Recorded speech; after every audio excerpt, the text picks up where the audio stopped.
নমস্কার বন্ধুরা, আমার চ্যানেলে আপনাদের সবাইকে স্বাগত। আজকে ওয়েদারটা কিন্তু একদমই মেঘলা মেঘলা, আর এই মেঘলার ওয়েদারে এরকম একটা আলুর স্ন্যাক্স থাকলে আর কোনো কথাই হবে না। চায়ের সঙ্গে বলুন বা এমনি ঘুরতে ফিরতেই নিমেষেই শেষ হয়ে যাবে। এখানে আমি একটা বড় সাইজের আলু সেদ্ধ করে নিয়েছি। হাতের সাহায্যে এটাকে আমি মাখিয়ে নেব যাতে কোনোভাবে ডলা না থাকে। আলুটা এইভাবে হাতের সাহায্যে মাখিয়ে নিয়েছি, কোনোভাবে ডলা নেই, মসৃণভাবে মাখাতে হবে। আর এখানে নিয়েছি আমি 1 বাটি চালের আটা।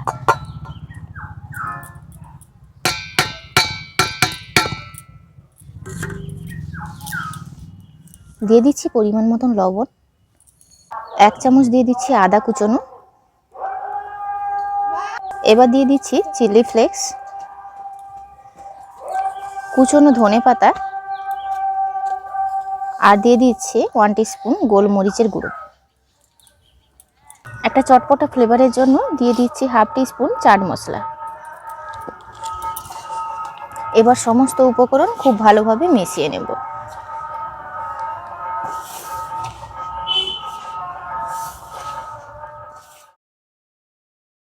সেদ্ধ আলুতেই কিন্তু এই আটাটা মাখানো হবে, এক্সট্রাভাবে কোনো জল দিইনি।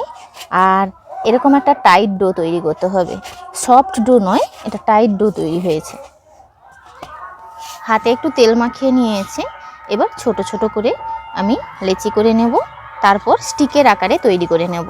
তবে আপনারা একটু গোলও করতে পারেন বা এই লম্বা লম্বাও করতে পারেন, শেপটা যে যার পছন্দ অনুযায়ী। একটা থালা নিয়েছি, এই স্টিকগুলো বানাতে কিন্তু সুবিধে হবে। তবে একটু আমি লম্বা লম্বা করছি।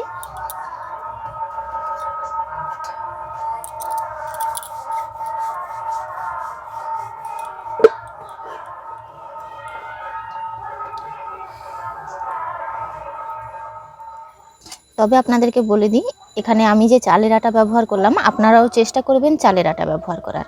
কারণ কি, এই চালের আটা ব্যবহার করার কারণে কিন্তু এই পটাটো যে স্টিকগুলো বানাচ্ছি খুব সুন্দর ক্রিস্পি হবে।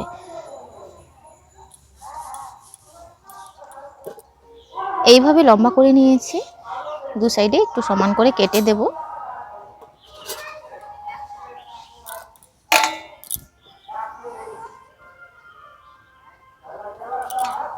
এইভাবে সমস্ত আলুর স্টিকগুলো বানিয়ে নিচ্ছি।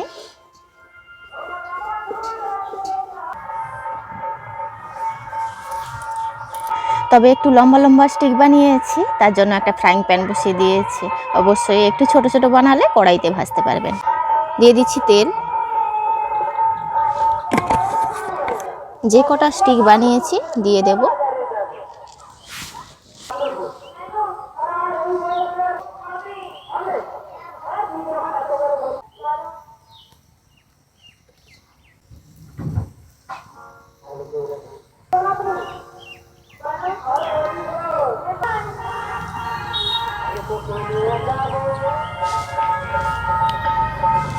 কিছুক্ষণ অল্প আঁচে এইভাবে ছেড়ে দেব, কয়েক সেকেন্ড, 30-40 সেকেন্ড রাখার পর কিন্তু এক পিঠ লাল হয়ে গেছে। তবে ডুবো তেলে ভাজলে কিন্তু উল্টানোর কোনো দরকার নেই, আপনা আপনি কিন্তু উল্টে যাবে।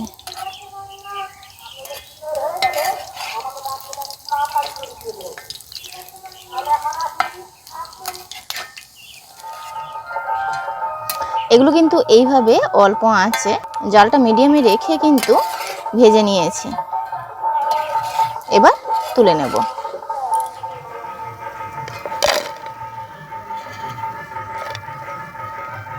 আবারও কয়েকটা বানিয়েছি, সেগুলো দিয়ে দেব। তবে দেওয়ার সময় একটু সোজা সোজা দেবেন, না হলে কিন্তু বাঁকা হয়ে গেলে বাঁকাই থেকে যাবে, কেননা দেওয়ার পরে এগুলো শক্ত হয়ে যাবে।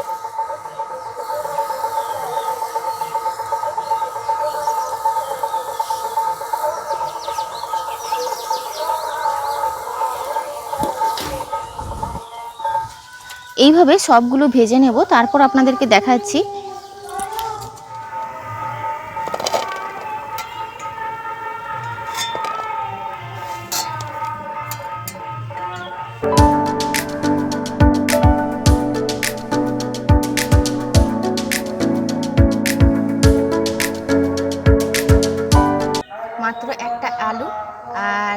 আটা দিয়ে কত সুন্দর একটা জিনিস বানিয়ে ফেললাম, যেটা বাচ্চা থেকে বড় সবার স্বাদ কিন্তু মুখে লেগে থাকবে।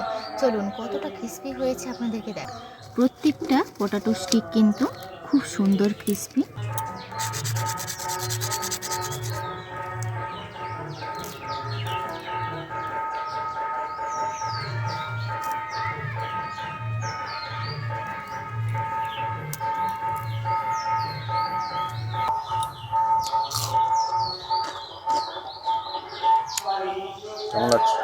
উপরটা খুব সুন্দর ক্রিস্পি, আর আলু মানে ভেতরে একটু নরম তো থাকবেই, কিন্তু খুব সুন্দর হয়েছে একদম, মানে উপরটা খুব সুন্দর ক্রিস্পি। আর টেস্টের কথা কিছু বলার নেই, একটা চটপটা ফ্লেভার, আদার একটা ফ্লেভার, বিভিন্ন রকম মশলা দেওয়ার কারণে অসম্ভব সুন্দর হয়েছে। কেচাপের সঙ্গেও খেতে পারো, না হলে এমনিও খাওয়া যায়। একদম একদম, কেচাপ থাকলে তো আরও সুন্দর হয়। আজকের ভিডিওটি এখানেই শেষ করছি। আর কত সহজে কিন্তু আপনারা দেখতেই পেলেন আমি বানিয়ে ফেললাম, বানানোও যেমন সহজ, দেখতেও ভীষণ সুন্দর। আজকের ভিডিওটি ভালো লাগলে অবশ্যই লাইক শেয়ার কমেন্ট করবেন। আপনারা ভালো থাকবেন, সুস্থ থাকবেন, সাবধানে থাকবেন।